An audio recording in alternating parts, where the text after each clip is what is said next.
Alright you guys, what's happening? Welcome back to the QMJ channel. This time we're going to talk Scotland at the Women's World Cup. A disappointing campaign, if we're being completely honest, that we're going to get into very shortly. Before we get into that, it's been like a month since I've done a video. There's no really been a huge amount going on, but we will do something on Aberdeen in the next few days. Obviously there's been 4 signings, 2 which I'm quite happy about, 2 which I've not got much positive to say about, but we'll get to that in the future. Obviously European draws as well. If you fancy a trip to Lapland, you're getting that in a few weeks, but we'll worry about that a wee bit later on. We're here to talk about women's football, something I've been a fan of for a while, to be honest, and it's actually been really interesting to watch this Scotland team develop over the last few years, from a team who pretty much did what the men used to do like 10 years ago, flirt with qualifying and not quite get there, to then obviously get into Euro 2017, which ended up itself a wee bit of a disappointing tournament, but a really, really good achievement to get there in the first place. This World Cup campaign, though, promised so much and unfortunately delivered so little. But we have a lot of gripes, and I'll be honest, as a Scottish person, I'm sick of having a grievance. But unfortunately, we're going to have to talk about that. So obviously, you go back to December with a draw. England in the group, not great. They're one of the best sides in the world, probably one of the favourites to win the World Cup. Your second seed is Japan, which really isn't ideal because, I mean, obviously Japan as a team are slowly getting a wee bit worse, but that is still the team that won the World Cup in 2011 and came second in 2015. So really not a bad side at all. You get Argentina in the group, which again really isn't that ideal, to be honest. You're kind of hoping you'd get somebody like a Thailand, you know, somebody that you really fancy taking a lot of goals off. So it was always going to be a tough ask in this group. But I feel like the disappointing part of this campaign is that in every single game, Scotland spent about 25-30 minutes playing excellent football and showing you absolutely what they're capable of. But unfortunately, there was too many disappointments.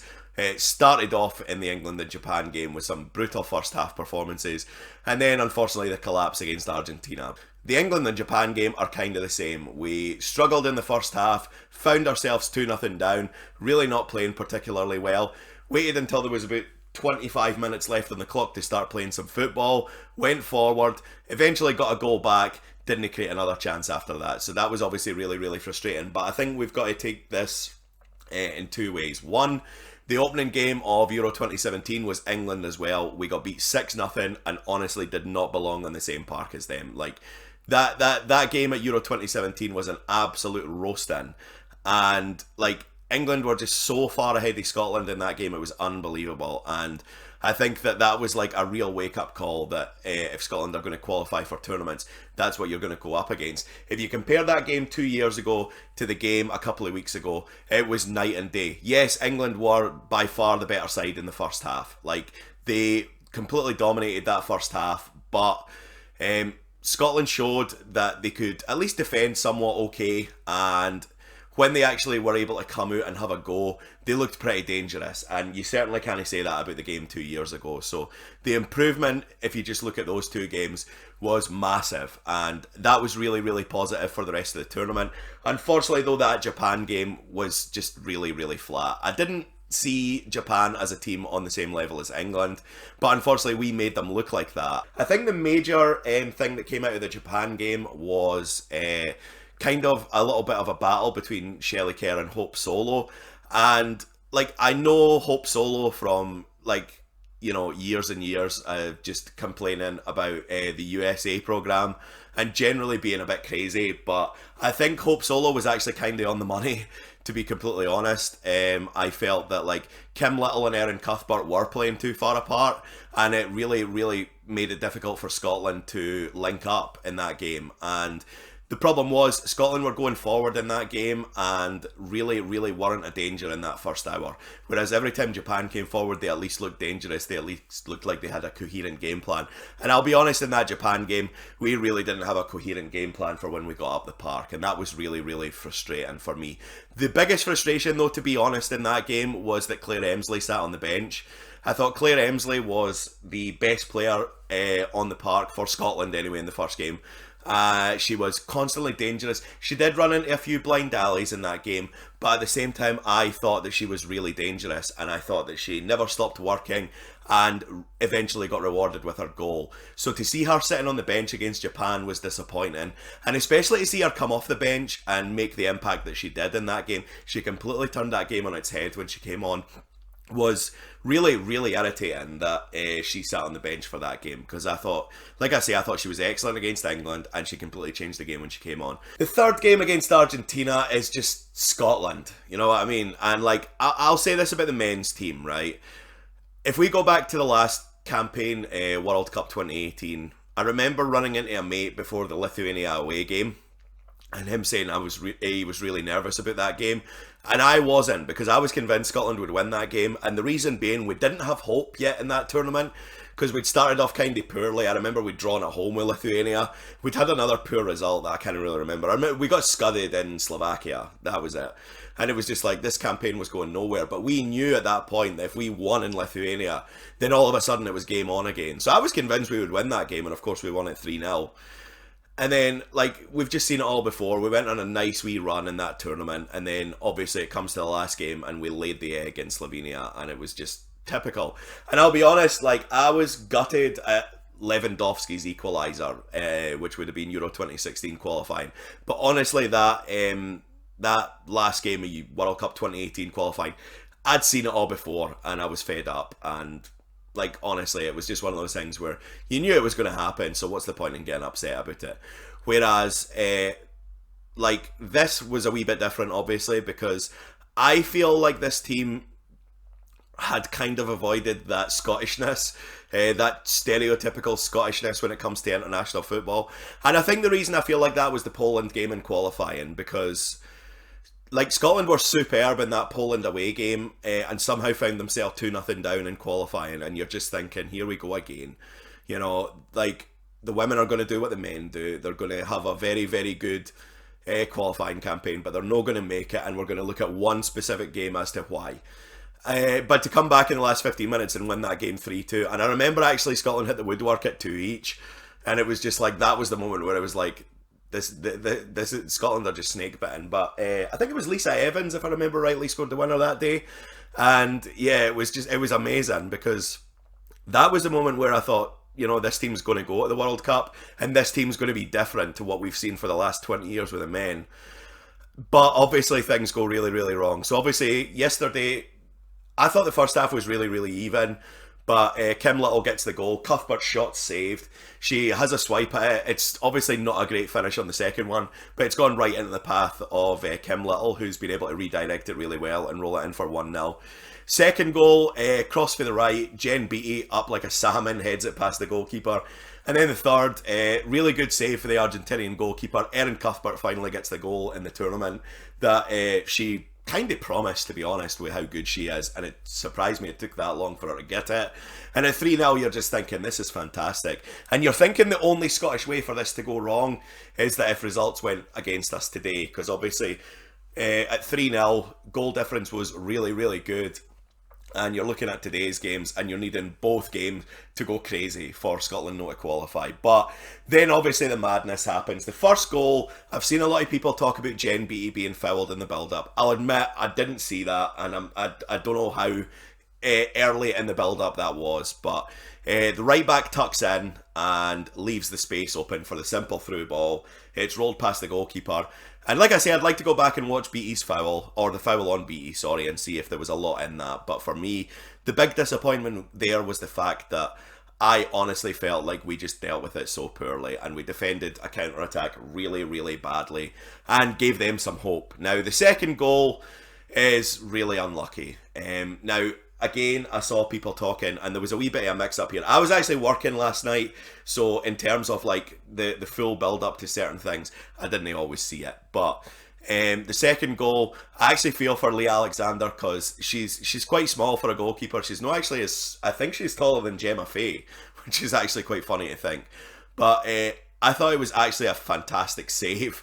But obviously it's hit the bar, came back and hit her in the arm and rolled in the net. And with 11 minutes to go, and at 3-2, you're like, we've seen this all before, and we know exactly what's going to happen. Unfortunately, we didn't know how it was going to happen, And yeah, we're going to have to talk about VAR now. And I have been a person who has been so pro VAR since the idea was floated, and I'm completely off the bandwagon after this. Not because it's fucked Scotland, although it has in this tournament, and we'll go through all of them in a bit. But VAR was not designed to retake penalties when a goalkeeper comes 3 or 4 inches off the line before it's taken. That's nonsense. And yeah, I know the rule, but like, I take it, for example, as an Aberdeen supporter who was at Hampden for the cup final against Celtic. I knew from the other end of the ground that when Joe Lewis saved Scott Sinclair's penalty, he came off his line before the penalty, and it wasn't given. And this feels like an extreme to the other side, where we've gone from goalkeepers coming miles off their line. Everybody remembers Jerzy Dudek in that penalty shootout in Istanbul for Liverpool. He was just about on his 6-yard box saving penalties. But like, for me, this has gone from one extreme to the other. This has gone from that little thing that we see with referees in football. When the 6-second rule was introduced, you know, like, referees were really militant about it, and then they just stopped caring. And then once in a blue moon, the rule would actually be enforced properly, and everybody would get their pants in a twist. And it's kind of the same with this, is that, like, I think that we have gone from, like, it being so obvious the goalkeepers came off the line early, and the linesman being in line with it and just not bothering to flag it, that we've gone from one extreme to the other. And I know this isn't a new take, but the first penalty shootout in this tournament is going to be a fucking nightmare. An absolute nightmare. And this is the thing, right? I honestly feel with the coming off your line thing as a goalkeeper, if it's no obvious for the naked eye, you don't call it. And this is not what VAR has been designed for. And this is the thing, like, VAR is there, for me anyway, to overturn very, very egregious things, not for ticky-tacky shite like that. And the problem being is that, like, we are now going to end up in a situation where there are still going to be massive big decisions missed, yet ticky-tacky stuff like that, which granted, it is the right decision by the rule book, but it's still mental. So yeah, I just hated that, to be honest.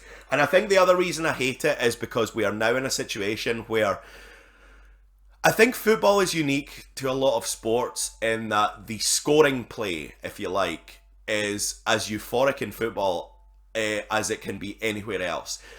And I think one of the reasons that is because, like, it's just a moment. Whereas now that moment's kind of being taken away by VAR. And this was, to be fair, the only thing in the back of my mind that I did wonder about. And, like, it goes back to, like, certain things, like, for people who've watched my video, I'm wearing a Phillies thing. I do support the Philadelphia Eagles. They won the Super Bowl a couple of years ago. And that moment of, like, euphoria when a touchdown scored is always taken away when you see something a wee bit, I'm not sure. And this is what football's become now with VAR. And that was always my worry. And that, like, you'll see goals being scored, like Man City Tottenham in the Champions League. There was that euphoric moment for them. And then obviously it goes to review and it's taken away. And that happened with a penalty yesterday, and it's going to ruin fans' instincts, VAR is, because, like, you're going to see a penalty save and you're not going to be able to enjoy it fully because you're going to wonder, was the goalkeeper 2 inches off the line when the kick was struck? You're going to see goals where, like, you'll see this in football a lot, and I don't know if this is just me, but when you're at a game, you'll see a goal, maybe a deep cross comes in, header at the back post, and you'll start celebrating, but your first instinct is to look at the linesman because you're not 100% sure. You see the linesman running back up the touchline and you can celebrate. But that moment of doubt is going to creep in now because of VAR, and I think that's going to be to the detriment of football, to be honest. I feel the way VAR has been implemented in this tournament is a real problem because it's there for egregious stuff to me, and it's not really picked up. So I think that if we go through to, game by game for Scotland and talk about the VAR decisions that counted, the first one was obviously the England penalty. No one appealed for it at the time, which was kind of interesting, and I'll admit I didn't notice it at the time, but as soon as I saw the VAR replay, I was like, you know what, that's a penalty, just give it. So I had no complaints with England's penalty in the first game. The second game, obviously there was 2 VAR calls. The first one was the cross in, where Rachel Corsie gets herself in a really, really bad position, and the Japanese girl goes down and it's a penalty. Now, I felt that it was really, really soft. I It's one of those weird ones though, and I've said this before on some of my Aberdeen reactions. Sometimes I'll see a penalty that's really soft, but I've got no sympathy for the defender, and that's kind of how I felt about that. Rachel got herself in a dreadful position, and she put the arm on the girl's shoulder and allowed her to go down. And for me, I can't really have any complaints. But when you see it again, it's not a foul. You know, there's nothing in it. So, like, to me, that could have easily been overturned. But, like I say, the fact that it was given, I didn't really have any sympathy for Rachel Corsie. The second one, though, is much worse. There's the handball decision in the box. It's not as obvious as the one that England got against us in the first game, but it's still a penalty, and to be honest, it's a stick-on penalty. So the fact that that one wasn't given for me was really, really, really dreadful. The fourth VAR decision is obviously the Argentina penalty. Now, I think it was Sophie Howard. I thought she got a foot on the ball, but didn't win it clean enough that I didn't have any complaints. And this is going back to my sort of NFL argument. One of the things you'll see in the NFL with video review is that you will see a decision where it looks like the referee got it wrong, but you can't prove it, and you can't say 100% they got it wrong. And I kind of feel a wee bit like that about this penalty yesterday, but I think there is a difference between touching the ball in a challenge and winning the ball in a challenge. And I think that's where the penalty yesterday, we can accept it, to be honest, because I think there is a touch on the ball, but it's not really that much. But the reason I bring up the NFL in that one is I feel like if there's not clear and irrefutable evidence, you can't overturn the decision. So I thought that was worth debate, in that she got enough of the ball that you could make an argument that the initial decision shouldn't have been overturned. And I'd say this the other way: if they gave the penalty and then we see that skiff on the ball that she got, I still think you give the penalty. So I think, honestly, like, my honest opinion is that you stick with the initial decision. But obviously they get the penalty. Lee Alexander saves it well, saves the rebound. That euphoric moment of going absolutely crazy when she saves the penalty. Like, I was working in a pub at the time, the place went mental, and it was such a great moment. And then you see the replay and you're just like, that's going to be fucking retaken for this ticky-tacky nonsense. So obviously it's retaken. Lee Alexander doesn't know what to do because she is so in mind of what's going to happen if she steps off the line. And yeah, penalties put away, 3-3. And then the injury time, I actually forgot about this. Now, I think from the moment that the penalty was initially debated to the moment the penalty scored, it took about 8 minutes. And yet I think the game finished at 94.5 minutes. The referee completely lost control of that game yesterday. It was absolute nonsense. And yeah, like I said at the start, I'm sick of having a grievance when it comes to Scotland, but here we are again. Obviously, it's been a while since we've had a grievance at a tournament, but that was just so poorly handled. And the end of that game was a fucking shit show. And I really feel for the girls who worked so hard. And I'm kind of conflicted in some ways, because obviously, like, I do feel awful for them, and I feel awful that, you know, their dream of making the last 16 was taken away by something like that. But at the same time, it's hard to have sympathy with a team who's 3-0 up with 15 minutes to go and doesn't win. So, like, it goes back and forward with that one, but, like, really disappointing. I thought Rachel Corsie's interview after the game was really good. I thought Shelley Kerr was really good as well, because I think they had every right to go through the referee for a lot of different reasons yesterday. But at the end of the day, I think that for Scotland, this has to be a growing thing, and I think that when it comes down to qualifying for Euro 2021, where Scotland have a really good group, to be honest, and they've got to fancy making that tournament, the pain of this has got to live with these girls for 2 years, because I think that when it comes to Euro 2016, that's a fantastic opportunity to get out the group, to get in the group, to get out the group, and get to the knockout stages, because Scotland are now one of the better sides in Europe when it comes to women's football. And honestly, like, I'm not saying that team should look at Euro 2021 and say we're going to win that tournament or anything like that, but they should look at that tournament as a real opportunity to make like a quarterfinal or something like that. Because, and the reason being is that this is such an improved team from 2 years ago, and the reason it's such an improved team is because there's some very good young players there who are only gaining experience and only getting better. I'm hoping that this tournament kind of caught people's imagination a wee bit, and I'm hoping that people will actually pay attention to qualifying for Euro 2021 as well, because the girls deserve it, and the last few years watching this team has been really enjoyable. So Hopefully that this tournament has shone a light on women's football.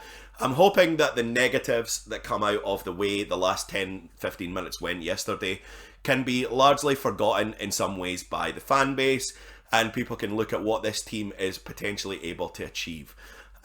We saw it in every game of this tournament that these girls are good enough to play against the best teams in the world and at least give them something to think about. And for me, I think that losing to England was always expected. To lose 2-1 is no disgrace. Honestly, the Japan game, I fancied Scotland would be good enough to get a draw in that game, but they didn't play well enough and they didn't deserve it. Argentina, I thought they would beat, and I still can't believe they didn't. But to go through some individuals that we need to talk about, Claire Emsley, for me, I thought was the player of the tournament for Scotland. I thought she was excellent every time she played, and I thought it was a crime she was left on the bench for the second game. She is very, very good going down the wing. She works so hard down that wing. The standard of her deliveries is good, and she's just really, really good at getting into space. And the one thing I noticed in the Japan game was that Scotland were very static in possession going forward before she came off the bench. And she just gives you that wee bit of movement off the ball that's a wee bit, just that wee bit extra that Scotland need in games like that, especially against a team that's pretty organised. And I thought she was honestly Scotland's best player of the tournament. Kim Little, again, like a standout for Scotland. She's such a good player. She's been a good player for Scotland for such a long time. And it's really, really good to see that she is still, you know, despite the fact that she was the standout for Scotland for a few years, it's good to see that she's no the absolute obvious best player in this team anymore. And I think that's great because she's such a good player and it's nice to see people challenging. Erin Cuthbert is genuinely like a hero. And I honestly think that like every time I've seen Erin Cuthbert, especially in qualifying, I think she's fantastic. Now, I'll be honest, she really didn't get that into the first two games. I thought against England she was quite anonymous. I thought against Japan she struggled, but I thought against Argentina she was absolutely outstanding yesterday. And she is just such a prospect for this team, and I'm really, really excited to see what level of player she's going to be in 2 years' time. Lee Alexander in goal. She's a wee bit short, but really, really good shot stopper. And yeah, I think she'll be disappointed with the goal she gave away against Japan, and I think she'll be a wee bit disappointed with the second goal against Argentina. But especially with the second goal against Argentina, I thought she did fantastic to get to that, and it was just unfortunate the way it bounced. I'm hoping that everybody will stick around and at least pay attention to Euro 2021 qualifying, because I think the girls deserve it. And I don't want everybody to give up on them just yet, because that was a disappointing World Cup, I won't lie. We were in a tougher group than you'd have hoped for, but the manner of how we didn't qualify was obviously really, really frustrating. And especially if you're somebody who's watched the men's game for years, you'll probably be like, no, this shit as well. So, like, I understand it, because the men are so frustrating to watch, and the women, not lost, but drew in the most Scotland way possible yesterday. So I can understand why people would be frustrated. But at the same time, I think the girls deserve your support. I think that the fact that we had 18,000 at the Jamaica game a few weeks ago was brilliant. But I think what we really need to look at is that I think the attendance for the Switzerland game in qualifying was like 4,700 or something like that. And I think it should be the aim that was the record at the time for a Scotland women's game in Scotland. And I think we should look at Euro 2021 qualifying, and that should be the low point of what the attendances are. And I hope people get out and support them, and I hope that more girls are inspired to take up football and see what happens. And if you're new to football as a woman and you watch that tournament, you kind of know how we felt for the last 20-25 years watching the men. It's so fucking frustrating, but stick with it, because one day you'll be rewarded and it'll be fucking amazing. But we'll wrap up just now. This might be the longest video I've done like this in ages, but I just want to say that I did enjoy the journey with the women, not just the last couple of weeks. Obviously, like, Euro 2017 was an interesting time, and the World Cup 2019 qualifying was really, really fun.